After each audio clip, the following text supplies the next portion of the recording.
With YouTube demonetizing independent media, please consider becoming a patron today for just $1 per month. Link below.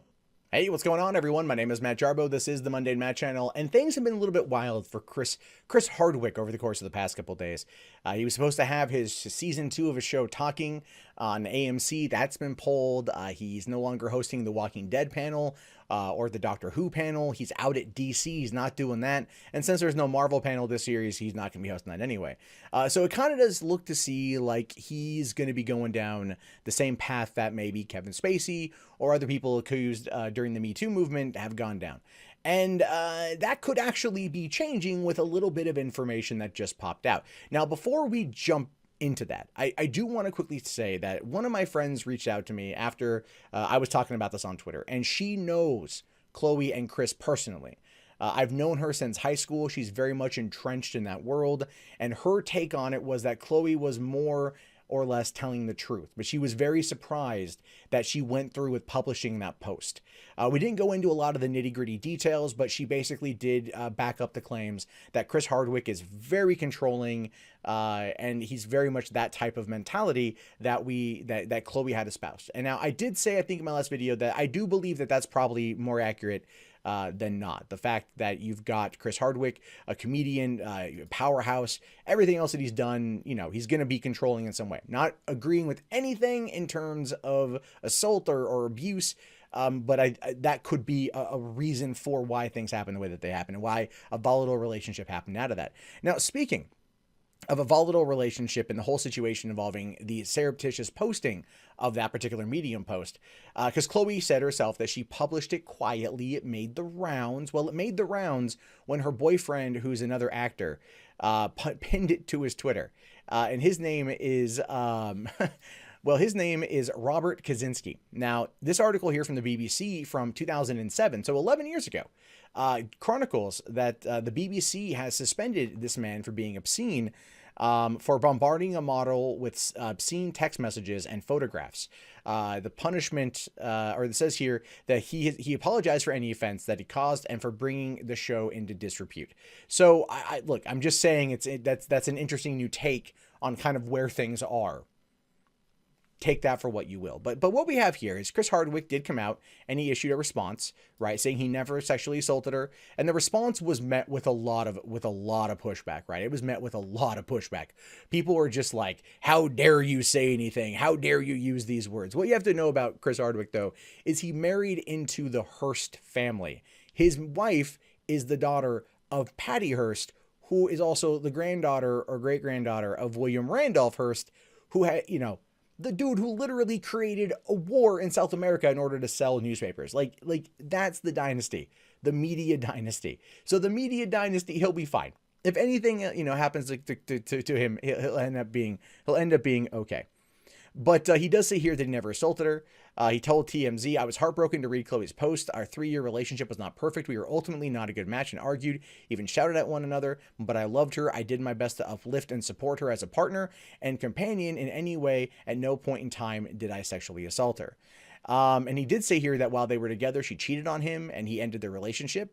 She says she admitted to that in her own post, but her take on it was just to get away from him, kind of any port in a storm sort of thing, which again, I understand. I'm not commenting on that, but it was very interesting interaction. That particular interaction I found to be interesting, simply because, well, now we see that this popped out, that there were text messages with Chloe that she tried in vain to reconcile.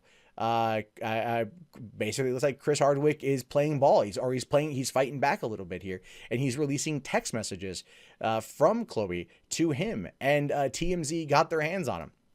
Now, it says here, he severed ties with Chloe Dykstra in a lengthy text chronicling major issues of their relationship, and she pleaded to talk with him afterward to no avail, even months later. According to the text messages obtained by TMZ, Chris called out Chloe for cheating on him with a man named Sam, saying it's the worst thing anyone has ever done to me. Chris claims Chloe led him to believe she wanted to get back together after they broke up, but never stopped seeing Sam. Hardwick more or less tells Dykstra in his long message that this will be the last time he talks to her and declares their relationship over. And then she sends him several text messages begging to talk, saying, "I will always, always love you." And the thing is, here's the text. This is it. This is the full enchilada here. And this is from from Hardwick, which tells me that he essentially is pushing back against this narrative. He wants there to be some evidence that that this is a malicious attack on him. And as I pointed out in my original video, it did feel very premeditated. It felt that the release of that a month before Comic-Con, right before the new season of a show starts, that it was going to impact the maximum damage possible.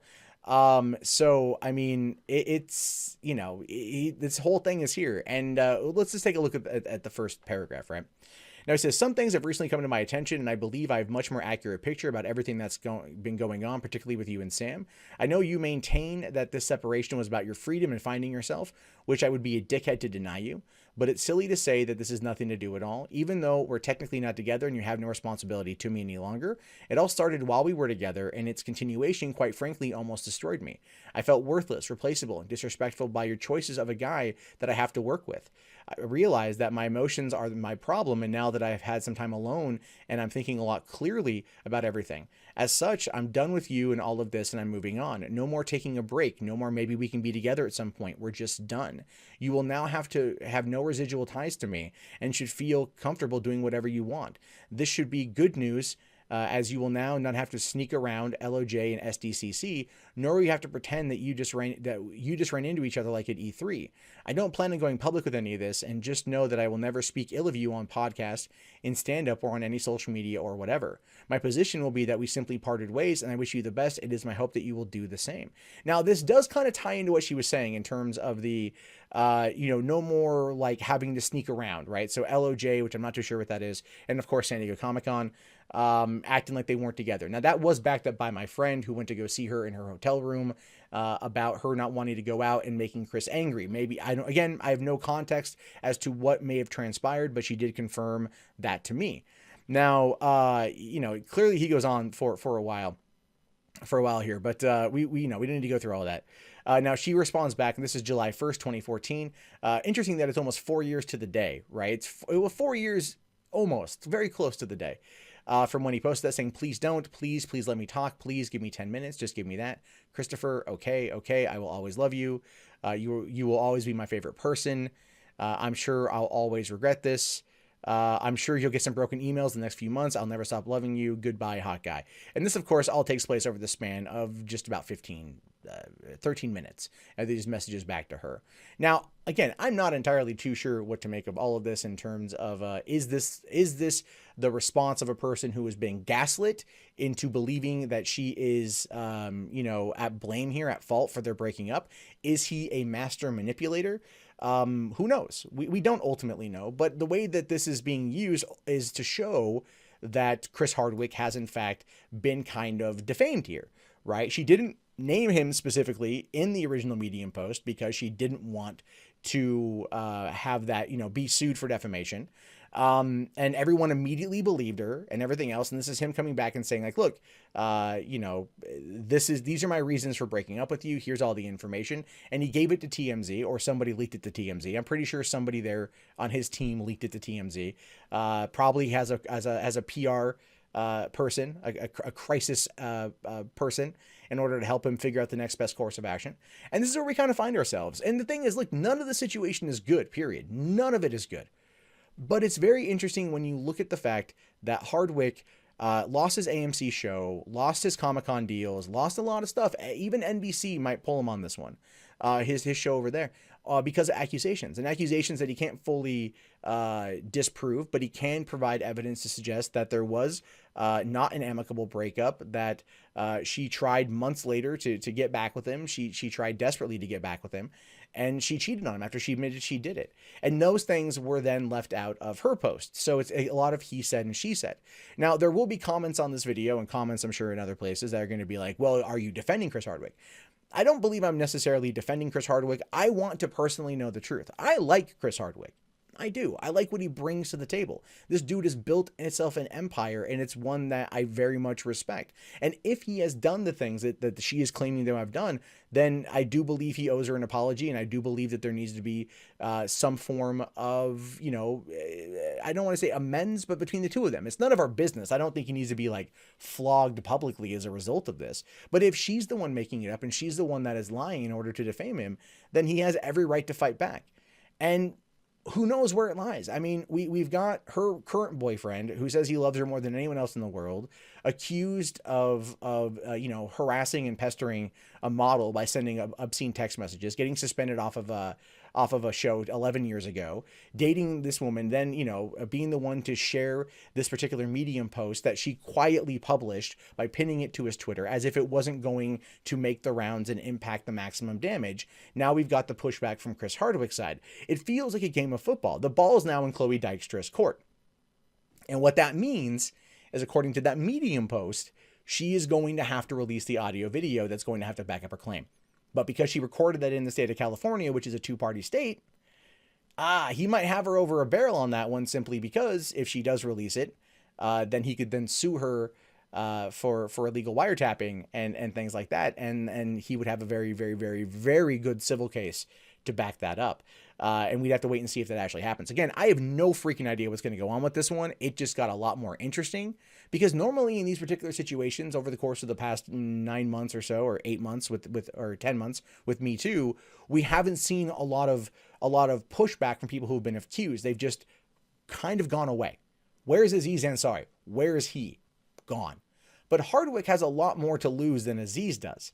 And so this is also something that if he feels he's been wrongfully accused of, which he claims to have, then we've got this pushback. Now, my friend didn't mention anything about the sexual stuff, so I have no idea.